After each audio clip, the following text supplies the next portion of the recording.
Hiya, Ali here. Today I'm going to make a mega loaf, which is a low carb rather than a strictly keto bread due to one of the ingredients, vital wheat gluten. I'm going to make a low carb loaf in my Breadmaker and just show you how easy it is. On the support group I'm on, Keto Fitness Group, I'll share the link.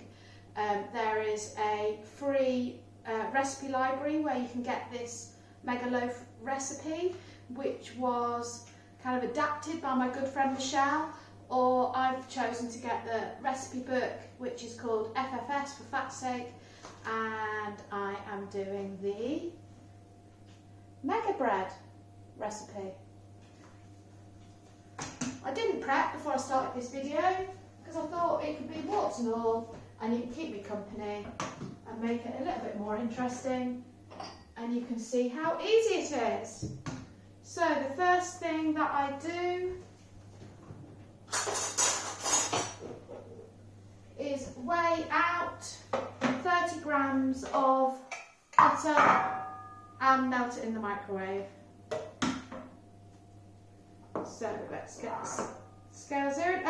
And Mark in the fitness club says, if you want spreadable butter, don't buy the stuff that's sold as spreadable, because that's actually mixes of vegetables, oils and things. It's not actually spreadable. Just buy butter and don't keep it in the fridge. So we've got a salted and an unsalted one of these that we keep the butter in, and it's dead easy. So that's going into the microwave for 1 minute. Now I need to have some warm water. And the easiest thing with the warm water, so it is 240 mils of warm water. So I fill up my thing with about, measuring device with about 180 mils of just boiled water, and then top it up from the tap.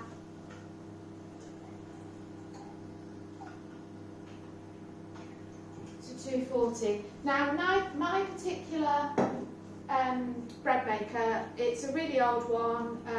It was my dad's, who died 6 years ago, and I'm just really happy to take his old Breadmaker because my mum didn't want it and still put some good use in it. It makes me feel happy every time I use it.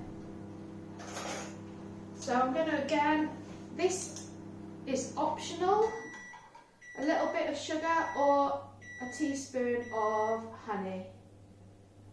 And if my friends Jen and Dave are watching that have got bees, I've used up the honey you gave me and I need some more. So I just put all my wet ingredients in together with the hot water. The butter is nicely melted, so that goes in as well. So that's water, butter and honey. And then, I realised I've been wandering in and out of shot so much. And then I've got 2 eggs from my chickens in the garden. So you couldn't get fresher. Now, yeah, my particular Breadmaker says when you read the instructions for normal bread, you put all the wet ingredients in first. Then you put on top all the dry ingredients, but not the yeast. You balance that on top, and then you do a little whirl with your finger in the top and add the yeast to the top, and it then mixes, proofs and cooks for me. Sometimes in the Breadmaker or on bread rolls, I will put it on to make the dough only, so it mixes and proofs, and then I'll get it out and make bread rolls and cook those in the oven. So that's all my wet ingredients. Easy as pie, stick those in first. If your Breadmaker has different instructions, then just change the order that you put it in the Breadmaker according to your Breadmaker's instructions. Right, now for the dry ingredients.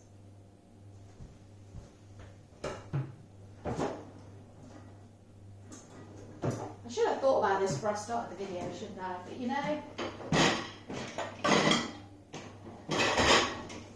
I'm a take me as you find me kind of girl. Right, so I am going to have first, the recipe I have says either oat fibre or milk chia seeds. Oat fibre isn't the same as, you've got to get the thing that's called oat fibre. It's just the fibre that's been taken out of the oat. It's not the same as oat flour. And I usually get that from Whole Foods online, but I've run out. So I've got chia seeds. I actually got these from Costco. Now normally with the chia seeds, I whiz these in my NutriBullet to make them a bit finer. But somebody on the support group said that they preferred to put them in whole because they like the texture of them. So today I'm going to try and just put them in whole rather than whizzing them in the NutriBullet. So whether you're using oat fibre or chia seeds, it's 40 grams. If you don't have either of these things, the oat fibre or the chia seeds, but you do have some psyllium husk, you can replace the 40 grams of oat fibre or milk chia with 10 grams of psyllium husk.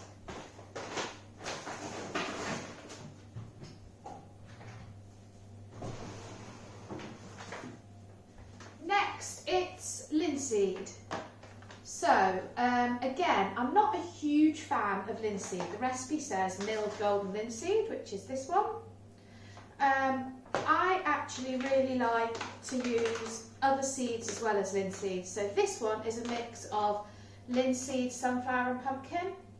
And again, sometimes when I've not fancied having linseed at all, I have done the recipe with just half and half sunflower and pumpkin seeds. This is 70 grams of seeds. And again, I whiz those up to make them really fine in my NutriBullet.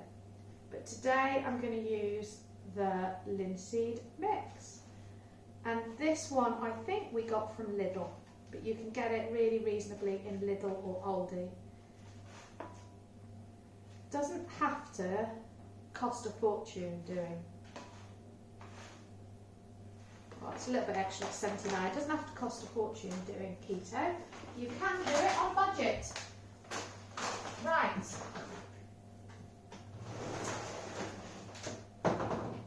Next, now this is the ingredient that can't be compromised with. And it's the one where I have to get this from a special place. So I buy Vital Wheat gluten from Whole Foods online. And you know what? I think I'm going to use up what I've got here. So, excuse me, this really is a warts and all.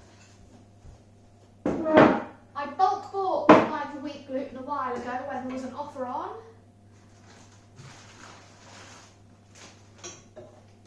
And this is how I buy it. There we go, Whole Foods online, Vital Wheat gluten. So this is what makes this low carb rather than strictly keto.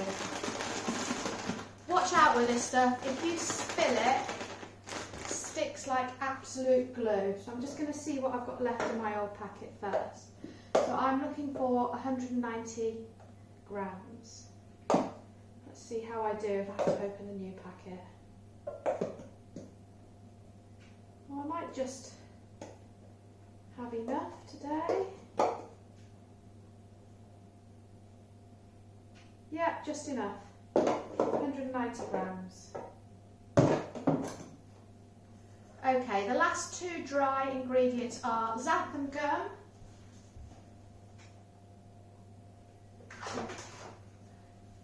You get xanthan gum in the free-from aisle at the supermarket. This is one a lot of new ketoers struggle to find.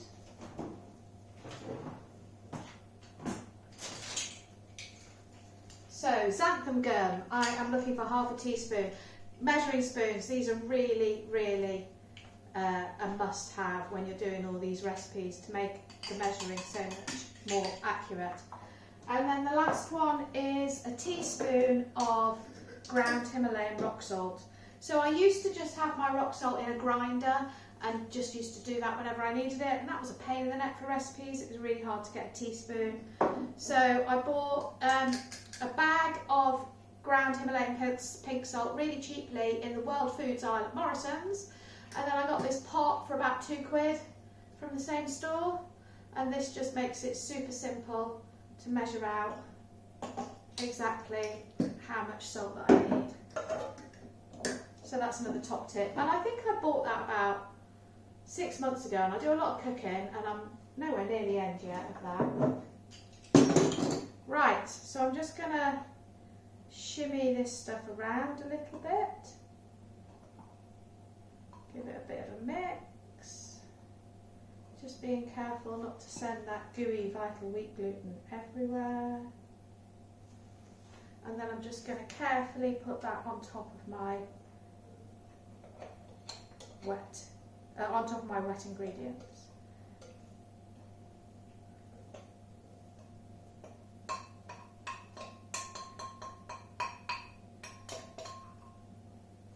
Okay.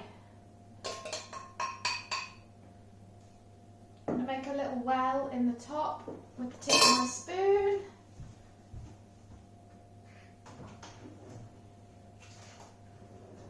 And then I've got fast-acting dried yeast. It's about 7 grams. I can never open the damn packet.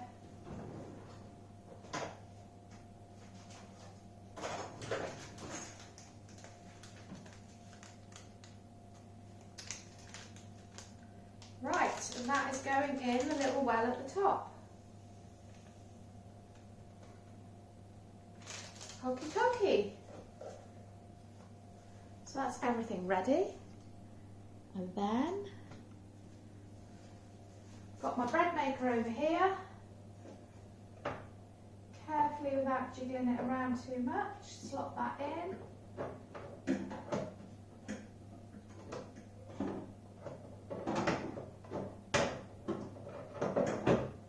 There we go, all slotted in.